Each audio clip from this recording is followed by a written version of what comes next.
toko kota na dialogue mon côté o eza lokola makuta ya kizoba zoba bamba toko kota na biloko wana yango tozali ko insister ko marteler sur l'aspect ya inclusivité na dialogue ba congolais manso bavanda autour d'une table baloba mamima et matali République démocratique du Congo. Pour le dialogue est sur le plan externe, na dialogue sur le plan interne. Na niveau externe, tout ça qui est République démocratique du Congo a directement na dialogue na République ya Rwanda.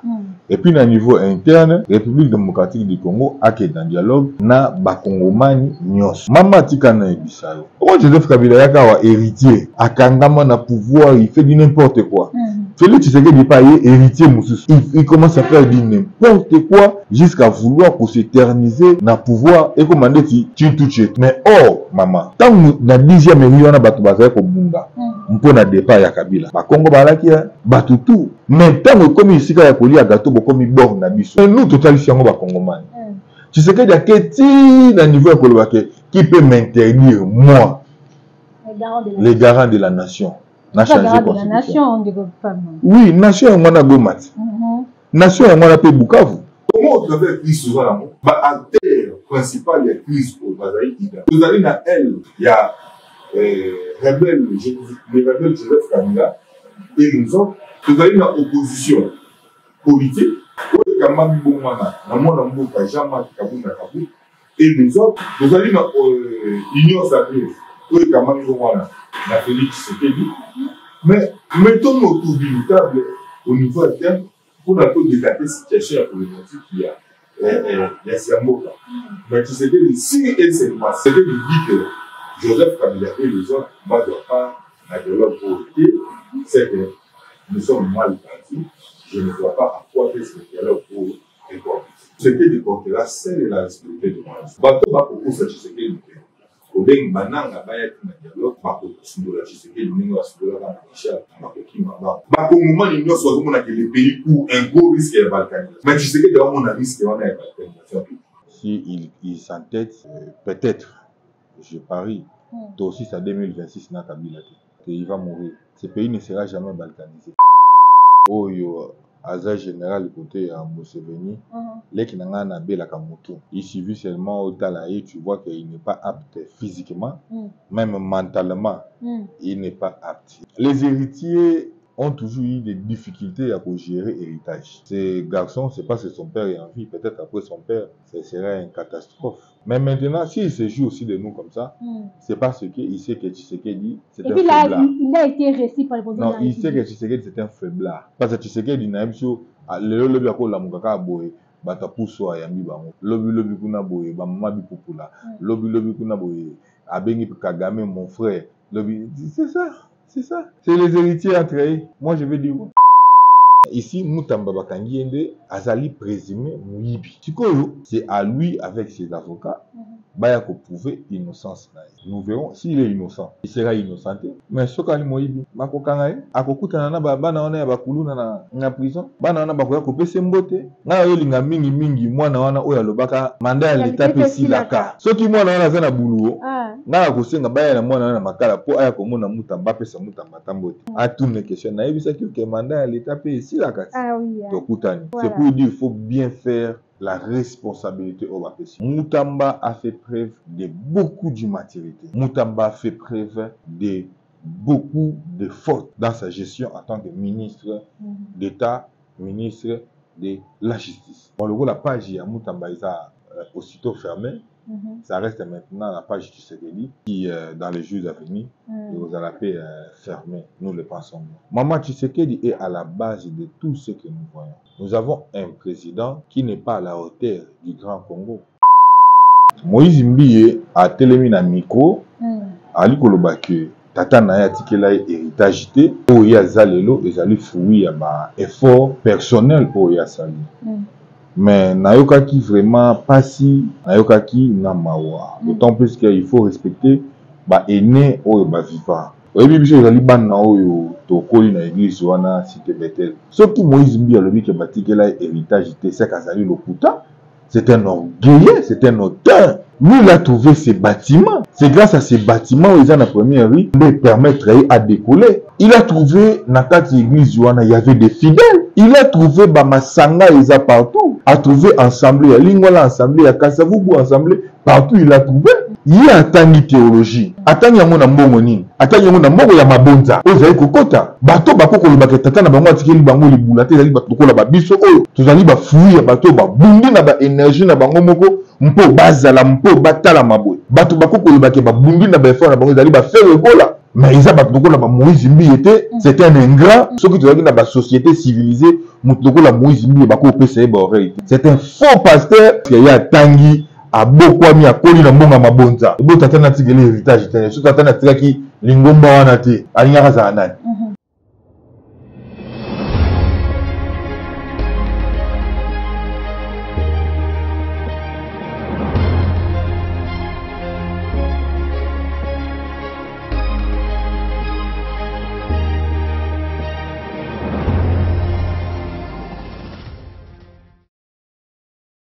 Balandi ya plus clair télévision to pesi bino mbote bisika nyonso bozwami tozana esengwa koyeba kotelema lisusu liboso na bino mpona kopresenter émission entretien tozana esengwa koyamba mwana mboka Fall Mamba elongo na ye tokoyeba kobeta masolo ya politique ya mboka na biso na table na biso tozali na masolo ya rencontre ya président de la République na Senko na ECC tokobeta pe masolo ya visite ya Général Maozi ya Uganda et tokoyeba pe na kobeta masolo lolenge nini ba plateforme ezali kobotama na tango oyo na tina nini pe na objectif nini masolo na nyonso tokoyeba kosolo nango avec le tout puissant Fall Mamba na émission ya mokolo ya lelo.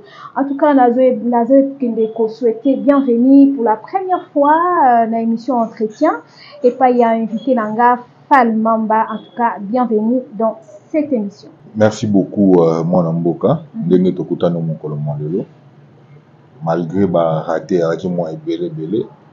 Ali pe mon souci ya ba responsabilité, ça est là de qui peut permettre de puis na pe simboté na cameraman oya ali ko zoabiso na bililingi mbali kitoko.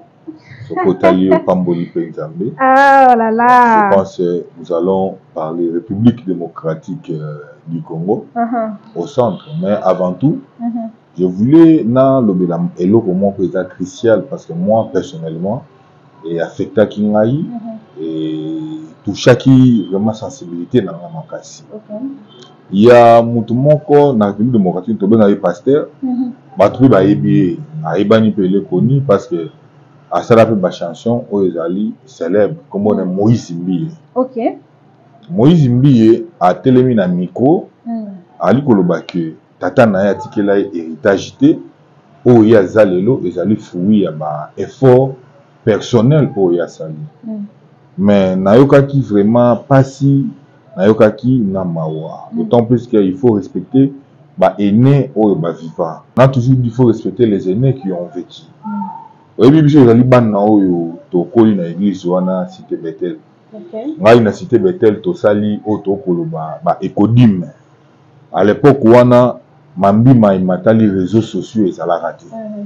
Et puis évangélisation tango ko salema à l'époque yalaka te que réseaux sociaux yalaka. Tata oyo Emmanuel apôtre Emmanuel Mbiye Moulaya de heureuse mémoire, il a bâti un travail de titan. Ensemble na ba pasteur Florent Moussiteki ba sali musala ya makasi pour que l'église cité Bethel ait tellement partout au monde. Ce qui Moïse Mbiya lobi que batikela héritage te c'est Kazali Lokuta, c'est un orgueilleux, c'est un auteur. Lui il a trouvé ces bâtiments. C'est grâce à ces bâtiments où ils ont la première rue de permettre à décoller. Il a trouvé Nakati église Joana, il y avait des fidèles. Il a trouvé radio, radio Sentinelle. Oh, il y a bongo radio Siloé. Il a trouvé Masanga Eza partout. A trouvé ensemble, il y a Lingwala ensemble, il y a Kasavubu ensemble, partout il a trouvé. A trouvé ensemble où il y a jeunesse. Il y a attendu théologie. Attendu yamona mbongo nini. Attendu yamona mbongo ya mabonza. Ozayi kokota. Bato bako kolobaka tata na bango atikeli bango libula te ezali bato kola ba biso oyo tozali ba fuir bato ba bundi na ba énergie na bango moko mpo bazala mpo batala maboy bato bakoko ba ke ba bundi na ba effort na bango ezali ba faire ekola bato ba bundi na ba énergie na bango mpo batala na bato lokola ba fali pupa voilà mais ils ont lokola ba Moïse Mbiete c'est un ingrat c'est quelqu'un bato soki tozali na ba société civilisée mutu lokola Moïse Mbiete bako pesa ba réalité c'est un faux pasteur quand il se met les bossos à chair pour mentir na peuple ensemble, c'est un faux pasteur et bato bako prêter oreille. Donc j'étais un peu tiqué dans la sensibilité nanga entendre mutu la yi a dénigrer ba effort oyo tata na salaki et puis ba collaborateur ne soit là côté ya tata na basali parce qu'il y a tangi a beaucoup ami a koli na mbonga mabonza et bo tata na tigeli héritage tene so tata na tiraki lingomba wana te alinga za nani. Donc balandia plus que la télévision pour comprendre et maître Falmamba Malobawana et yebaki na ko simba maye yango wana a sololi yango mokolo ya lelo. Voilà to kotana liso na biso ya mokolo ya lelo ndeko Falmamba tebaki na komona président de la République oyamba Senko na ECC et puis na équipe mosusu bayaki masolo lolenge yebaki na ko se dérouler président de la République ayebaki na ko pesa pe avi na ye koloba ete na sortie ya masolo na bango to yebaki na koyoka que président de la République a accepté dialogue mais à une seule condition que ancien président de la République Joseph Kabila, Katumbi et les autres nanga baïba pour participer dans ma solo anate. Je sais pas de quoi Falmamba analyse tout autour de Maïwan et Zaboni. Merci beaucoup maman. Je vais vous dire une chose. Bisso déjà d'entrée de jeunes à niveau de l'Alliance pour le changement. Tolobaki ke toko kota na dialogue mon côté o eza lokola babenga ngoni ne makuta ya kizoba bamba toko kota na bilo wana te yango tozali ko insister pour marteler sur l'aspect ya inclusivité na dialogue c'est-à-dire ba congolais manso bavanda autour d'une table baloba mamima et matali République démocratique du Congo to sengaki dialogue na deux aspects tolobi dialogue ezala sur le plan externe na dialogue sur le plan interne. Na niveau externe, tout ça, République démocratique du Congo a directement na dialogue na République ya Rwanda. Et puis na niveau interne, République démocratique du Congo a un dialogue na bakongomani nyonso. Ba acteur principal na mambi otokomo na crise au ekosalema. Mama tikana ebisayo. Est-ce que vous avez que acteur principal ya crise au esalami o ezali Tshisekedi? Acteur principal ya crise oyo bato bele bakolanda biso bakokamwa eza Tshisekedi na ndenge nini lolenge ninde ko Falmamba mama Tshisekedi a telemi azwi likanisi ya ko changer constitution masolo pe bunga biso toyebisaki Tshisekedi tu ne toucheras pas la constitution bato baye komona ngo ndeti ba aventure tango tokoloba ke le même jour où ils prendront l'initiative de changer la constitution, Tshisekedi fera ce pays. Nakenda kutu na lebati musika kokima makolo ngulu. Parce qu'on ne blague pas avec un peuple. Tshisekedi n'est pas venu au pays pour s'éterniser. Il y a un les problématiques autour de Makambo est allé héritier. Comment Joseph Kabila yaka héritier? Akangama na pouvoir, il fait du n'importe quoi. Félix Tshisekedi n'est pas héritier mususu. Il commence à faire du n'importe quoi jusqu'à vouloir pour s'éterniser dans le pouvoir et commander tu tout chez tout. Na moni loko wane si là tu tout chez tout. Te o ba comment que tu tout chez tout. Pouvoir na biso tu tout chez tout. Et si là Nzamba zaka juste tu tout chez tout et si là parce que comment que mo ba kongomani ba bouger sous mukete. O za pouvoir na biso to nyoka meli. Mais oh maman tant na 10e million na bato bazali ko bunga mpo na départ ya Kabila ba Congo balaki baluba batetela bato tout mais tant comme isika ya kolia gato bokomi bord na biso ne moto bobundaki yango moni tango guerre yaki makasi bazugo mwa bazubukafu bakomoya bakomosenga bakongolais baye omoni bakongolais mususu bakomaki bato bakomaki te eza chintu na bino moko bo défendre loko na bino biso tokoyaki pourquoi parce que bo habitué ki ba congolais na ba mauvais langage n'a pas mauvaise façon de gouverner. Tu sais que d'azui mambi matali initiative de changer la constitution. Biso to l'équipe de ici ba Congomani. Tu sais que au besoin mona basa déjà na constitution basi basala. Constitution on a essayé de marquer depuis 2023. Parmi les initiateurs bateau basala pour nous rédiger constitution on a tout ça na professeur Lumanou et les autres. Des basala déjà constitution là tu sais que déjà la constitution na poche naï. Il voulait s'éterniser au pouvoir, devenir Seko na Seko. Mais nous, totalement, on va Congomani. Tu sais qu'il y a quelqu'un à niveau écologique qui peut m'interdire, moi, les garants de la nation. Na changer de la nation, oui, nation, on a Gomat. Nation, on a fait Bukavu. Yango moni Corneille n'a pas bimaki ne zombo. Alors, qui peut t'interdire de changer la constitution? Moi, Corneille Nanga, je t'interdis. Est-ce que Corneille Nanga interdit? Interdit rien. Ici aujourd'hui, est-ce qu'on en parle encore? Problématique des changements de la constitution, on en parle. Mauvaise gouvernance. Moyibi ya misolo ya l'État. Ce que mon nimbo au ministre de la Justice va gagner pour la corruption. Ministre de la Justice. Yazali wana pona pour landela équité pour landela mamie mais matali justice mais yemoko bakangie na problématique ya kanya c'est que mboka wana il faut encore attendre des siècles pour mboka wana mais biso to ko pesa mboka biso chance avec ce pays. Moi je donne beaucoup chance na mboka mais après ce pays mais avec ce pays c'est ignorant. Avec ce pays.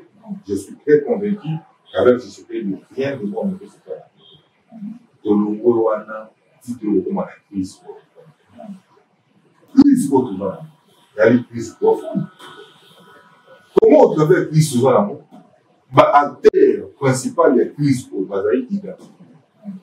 Vous allez dans elle, il y a les rebelles Joseph Kabila et nous autres. Vous avez une opposition politique, et les autres, vous avez une union sacrée, Félix Tshisekedi. Mais mettons-nous autour d'une table au niveau interne pour un peu décaper cette situation problématique qu'il y a Siamboka. Mais Tshisekedi, si elle s'est massée, Tshisekedi dit que Joseph Kabila et les autres ne doivent pas de leur volonté, c'est que nous sommes mal partis. Je ne vois pas à quoi est-ce que c'est leur pour et quoi. Si vous m'assurez de dire, il est calme, mais quand on peut se ça, non, c'est pas vrai. C'est parce que partout, il y a un problème avec la République, c'est-à-dire, non, c'est assumé. Mais comment président la République a dit que vous pouvez faire cela?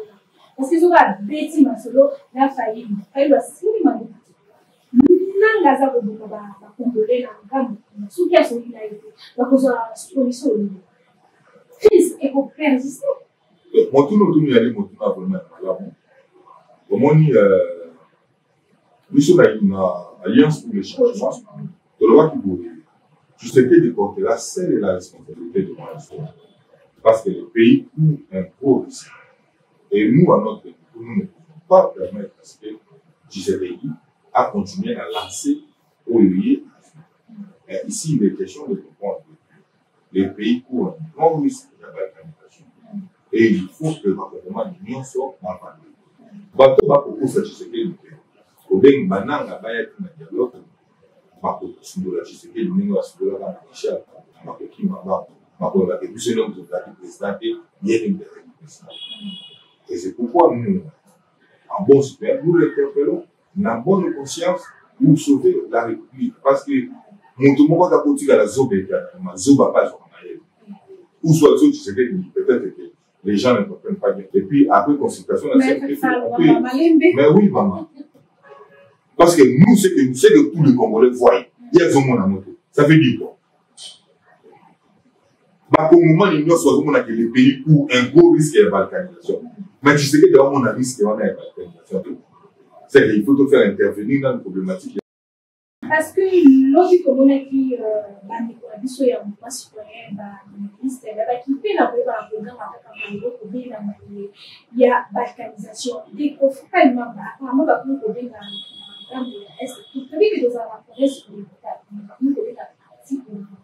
donc, je ne sais pas ce qui terme, c'est depuis quand on a commencé à utiliser ça, je ne sais pas trop, mais apparemment, on peut reconnaître le rôle à Est des autres pour appartenir sous la RDC.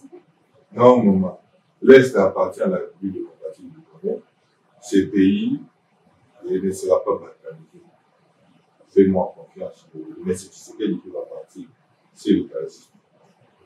Kabila n'a pas fait la constitution. Kabila Azo Benga Liwana et Pembeni. Si il s'entête, il veut être l'acteur principal de la balkanisation. Peut-être, je parie, aussi à 2026 na Kabila. Vous soyez pas une solution à j'ai dit ceci. La Congolais nyonso. Maman, mutu nyonso akozala acteur principal. Ya kolinga a facilité la balkanisation. Aussi à 2026. Aussi ça il va mourir. Ce pays de nature ndenge bakoko batika, ce pays ne sera jamais balkanisé. Mais quand la maloba pambandi ko falma maman fais-nous maezali ko kendelo lenge ezali ko merci yo moko lobi ki to courir risque wana mais to zo nzamba salaka mukili na maloba après misale yaki mais abandaki na maloba Iran tango ayebisi Israël que attaque na bino ozala jamais pardonné. On va réagir abandaki na maloba après misale ekolanda. Et nous allons agir comme ça. Nous allons d'abord na maloba na biso. On condamne cela to boyi yango et puis to kolandi ça pena misala. Qu'est-ce qui vous dit qu'on ne travaille pas? On travaille. Nous communiquons tout en travaillant. Nous on ne s'arrête pas seulement à communiquer. Non. Vous travaillez. Nous travaillons également. Deko falma batoke na moto na biso ya mibale lolengo lobi que le pays ezali ko courir risque moko ya monene ya balkanisation. Le pays ezali na crise ezali de partout na mikolo o nyonso tozali komona na ebité soki na bango naissance ya ba na ebité to bengango ba plateforme ezali ko botama lokola nguba lolenge koto to moni pe kuna na ngambo na bino ya parti ya Kabund bo tepe ko bimisa plateforme o ya bino na ngambo na bino to benga ngo le gauche coalition de la gauche voilà na ngambo mosusu tomoni avec Martin Faïlou le camp de la patrie na ngambo mosusu pe tomoni union sacrée lolenge ezalaka toujours objectif ya bloko na nyonso c'est quoi? Merci beaucoup, maman. En termes faciles, voilà la politique où il y a malamo. Il faut qu'on ait d'abord que vous allez se mélanger. Pourquoi? Vous allez cohabiter ensemble. Pourquoi? Comme vous le savez, Alliance pour le changement, c'est un parti où il y a qui demandé à demander il y a ma poste. Nous nous préparons pour l'élection en 2028. On a monté tout ça, coalition de la gauche. D'autant plus que coalition de la gauche, ils allaient regroupement. Et naturellement, parce que dans le monde, vous connaissez, nous avons la gauche et tout ça à droite. Gauche symbolise intérêt auto pour le bas, intérêt de la population. C'est-à-dire, ce n'est pas pour servir le capitalisme. Le capitalisme, c'est les individus. C'est les individus qui sont forts, qui a l'État. Mais mission à gauche, c'est que c'est l'État qui est fort. On privilégie la stabilité. Il y a des concitoyens, il y a des Congomani. Voilà un peu. Et donc, en résumé, mais ici, vous devez comprendre que cette coalition, il y a gauche, c'est pour marquer Otokobenga rupture, la wengetisation, il y a la classe politique. Parce que dans la classe politique, les lots, au Koébate, qui sont de la gauche, qui sont de la droite, au monde, par exemple, Batobako Sangana, au monde, républicains, démocrates, ils cohabiter avec des programmes ya wenge donc bamba copier coller ya programme C'est comme ça que Bichot dit non, non, il faut faire les choses dans les normes universelles pour pouvoir permettre l'évolution ou donner la chance à Mboka Nabiso de voir les meilleurs jours si par rapport à la classe politique en ce qui vient de Vando Toché ou Tokobe la coalition de la gauche. Nous, ce n'est pas seulement pour Mambima et Matali dialogue, mais nous nous préparons pour les élections de 2028 parce que 2028, il doit y avoir des élections et nous, on se prépare. Il doit y avoir élection parce que là, c'est un cycle électoral, il faut la respecter. Voilà pourquoi Bissot la coalition de la gauche, Alliance pour le changement, ils allaient parti, il y a Mounene Makassi, la plateforme Wana, le but que élection, nous allons gagner les élections parce que Tshisekedi est déjà non partant. Tshisekedi ne sera plus candidat, il sera sénateur à vie, comme Joseph Kabila. Et je ne vois pas qui battre Jean-Marc Kabunda aux élections de 2028. En tout cas, bonne chance dans Ngambo. Il y a Jean-Marc Kabunda en 2028. J'espère que l'élection peut être voilà, bande kolandi to ke na motuna na biso ya misato de kofal mamba to betano masolo ya général Maozi o ebaki na ko sala visite na ye de travail avec le président de la République Oyazali, le fils de Yoweri Museveni ya Uganda. Après ko zonga na ye lolenge bayimbo ka bayebike azalaka na mwa maloba mwa un peu la légèreté des mots lolenge azalaka na tweet na ye azalaka vraiment na mwa ba légèreté de mots après ko zonga na mboka na ekuna ayebaki na kosala susu ba tweet mosusu oyo eyebi na ko léser ba congolais ebele ayebaki na ko ba ete kosenga bien kosenga te mais ko ordonner que gouverneur ya Ituri gouverneur militaire Johnny bayeba na kolongola ye pour que ye ayeba ko assurer sécurité d'abord ya président de la République et puis ya ngambo wana. Pourquoi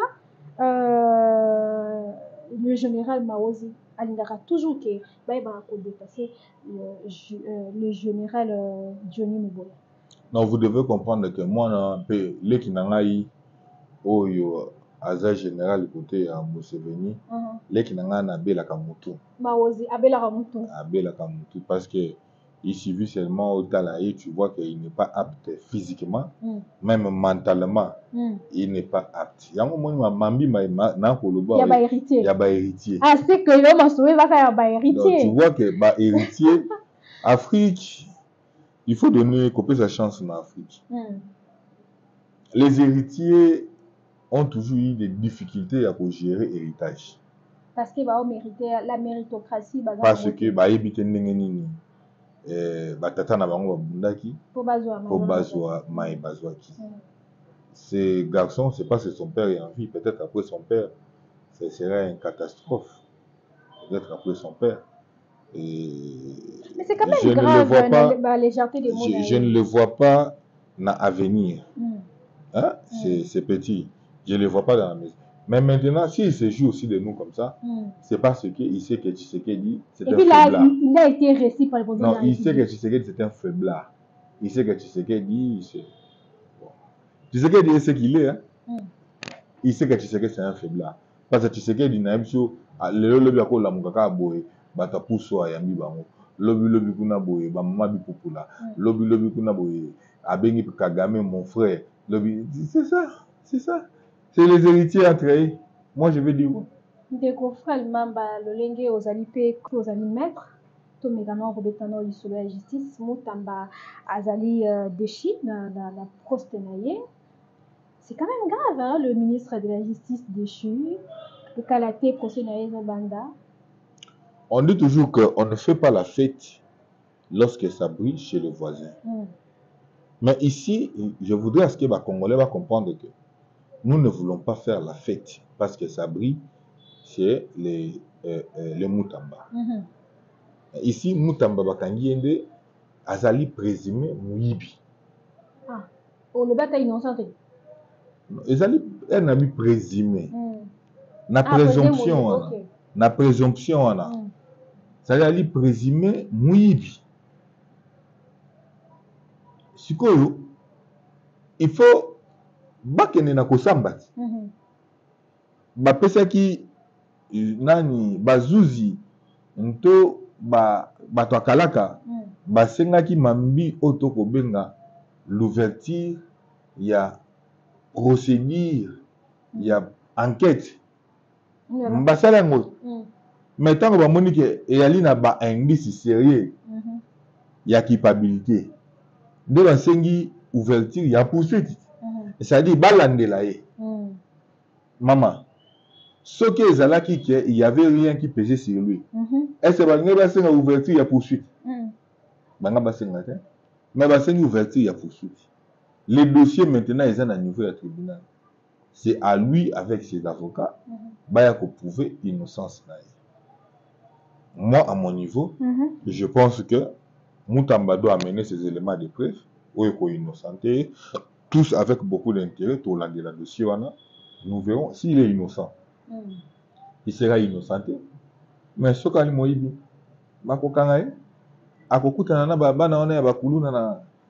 na prison bana na bakoya kopesa mbote bana na bawebise oyo na yolinga mingi mwana wana oyo alobaka manda ya leta pesi laka mwana wana aza na buluo to awa na makala soki mwana wana aza na buluo na kosenga baya na mwana wana na makala po aya komona Moutamba pesa Moutamba tambote atune question na yebisaki ke manda ya leta pesi laka to kutani c'est pour dire il faut bien faire la responsabilité au bapesi. On ne joue pas avec la République. Moutamba a fait preuve de beaucoup d'immaturité. Moutamba a fait preuve de beaucoup de fautes dans sa gestion en tant que ministre d'État, ministre de la Justice. Il a fait beaucoup. Nous, on disait que Moutamba est acquis erreur au même titre que Tshisekedi. Bon, le coup, la page à Moutamba est aussitôt fermée. Ça reste maintenant la page du Tshisekedi qui, dans les jours à venir, vous allez la paix fermée. Nous le pensons. Scandale dans le ministère, il y a éducation. Il y a fin de l'année. On dit que l'école publique, il y a bulletin pour la bana. Yango ala le député ya Lukunga Johnny Fambe ayeba ki na ko adresser question écrite na ministre Raissa Malou ayeba ko répondre na maïwana. C'est quand même scandaleux et bazanga ba bulletin de kofalma ba. Merci beaucoup maman. Biso sur le bac yango. Il y a ministre il y a EPST l'actuel ministre national. Problème est endeuillé. A comment ministre nini?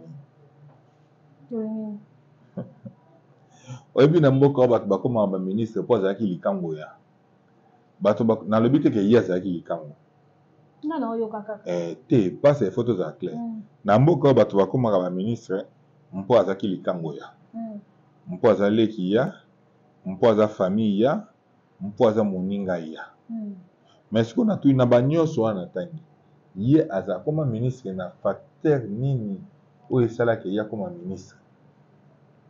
Peut-être chance le repamba. Vous voyez comment est-ce que qualité d'enseignement est en mboka na biso. Vous voyez le scandale aux aliko de créer. Ça c'est grave. Ça démontre même la gouvernance quinquennale de Félix Tshisekedi. Maman Tshisekedi est à la base de tout ce que nous voyons. Nous avons un président qui n'est pas à la hauteur du Grand Congo. Vous voulez qu'il fasse les choix comment? Vous ça la choix ndengeni.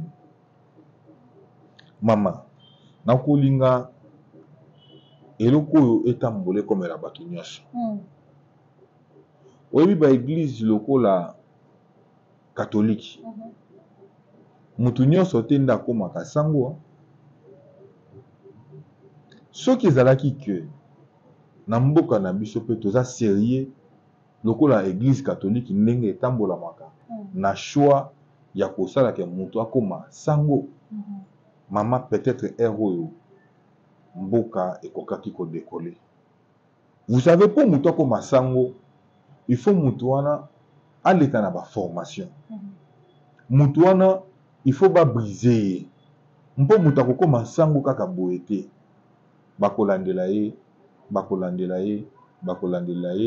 ti bakomona ke mutu akomi à la hauteur nde bakoya kobenisa ye lokola sango. Mais ezali lokola mambi oyo kosalema te na République démocratique du Congo. Ba parti politique na biso ebele en République démocratique du Congo, on ramasse n'importe qui, n'importe où, et c'est eux qui doivent assumer ba poste et ba responsabilité. Maman, pensez-vous que vous avez quelqu'un oyo azata na diplôme d'état, mais a falsifié nyonso? Moto wana komi ministre, moto wana po asala na ngoni. Il ne connaît même pas c'est quoi la gestion de la chose de l'État. Il ne connaît même pas c'est quoi les domaines de l'État. On ne blague pas avec les domaines de l'État. Le domaine de l'État est réservé aux initiés. Mais quand tu n'es pas un initié, tu vas te jouer avec le domaine de l'État. On ne blague pas avec la chose de l'État. Recrutement et le salaire manengeni. On a le comme ministre. Mais pour avoir suivi quelle formation? Oui, vous êtes au début université nationale pour les années. Bana bakina na bon pour ça les kobo. Il y a un moniteur dans l'université presque nous sommes au monde à 46 stars na 46 stars. OK na IEC, OK na IFASI, OK na ISP, au soko au continent université protestante au IPC. Bana ba 6 stars na 6 stars. Les bureaux bana bakina kotanga na université mo Tony. Mboka mobimbe komi bato po na bala sa motakala et isusu puis de réalité. Mboka mobimba bato nyonso bazaka mitakala mi mboka mobimba bato ka mitakala. Ya moto omona na pesi vous première fois quand même na encourager Christian Bossé na petit de boye beta soki maboda. Maboda. Mboka ya bato mitakala. Siko ni mboka na évoluer ndenge. Na bato ba ko gouverner.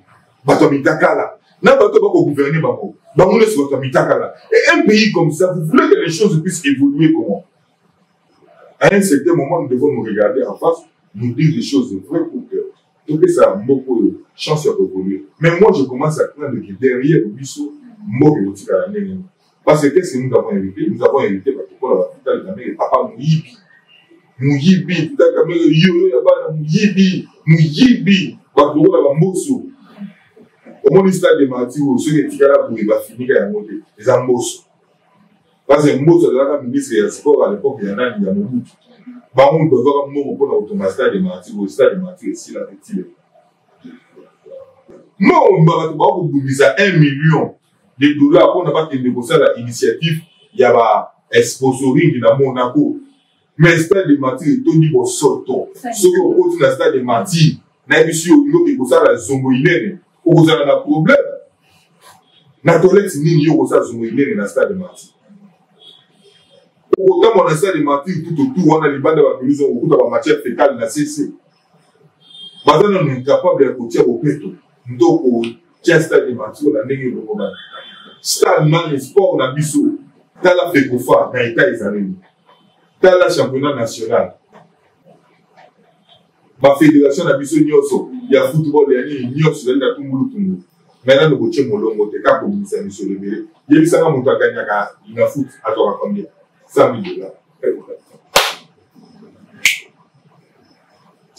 Nous avons sali dépenses, il y a aussi un joueur. Nous avons sali dépenses, il y a aussi un joueur, par exemple, il y a une année. À sali dépenses, il y a aussi un joueur, et coûter 500 000 $. Mais à la fin de la saison, on a gagné 100 000 $ pour la championnat. C'est pour dire que dans une économie, il y a des désordre généralisé pour les gens pour vous dire que nous devons être d'abord sérieux vis-à-vis de nous-mêmes si nous voulons que les autres puissent nous respecter. Et un ministre de la justice a allé tremper dans Mambi mais Nathalie Moyibi. C'est gravissime, maman. C'est grave. C'est grave.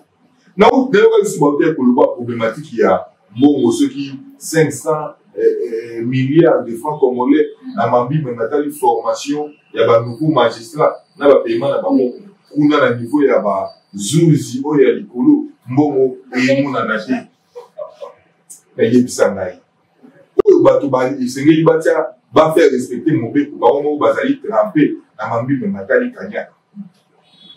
Mais c'est quoi? Ils allaient image d'un mot.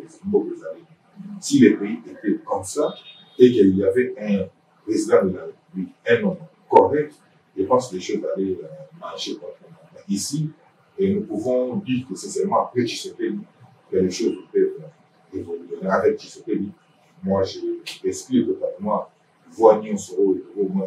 Il y a tout le monde ça a beaucoup de chance, mais pas avec Tshisekedi. Moi, de la fin, bon, pour l'émission, il y a aussi ça.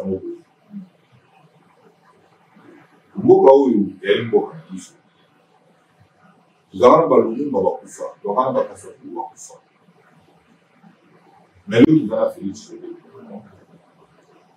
kasavubu ndako kasavubu batika lucien toyebi yango ndako lumumba atika lucien toyebi yango me joseph kabila atikiki na kati soki baimmeuble ebele awa bakini marché oyo banini eza joseph aza na baferme ekolo donc joseph kabila azali plus riche que république démocratique mais na mbongo oyo ayibi nango nasaleli mboka eloko ata stade joseph kabila atiki te ata nzela ya malonga joseph kabila atiki félix tshisekedi aye atanga kozala aujourd'hui tshisekedi construit pour lui son avenir c'est sa famille. Mais qu'est-ce que Tshisekedi fait concrètement pour la République? Nous sommes conscients de sérieux. Je pense que Mboka Oyo, dans 10 ans, 20 ans, on risque peut-être de ne plus parler de ce pays.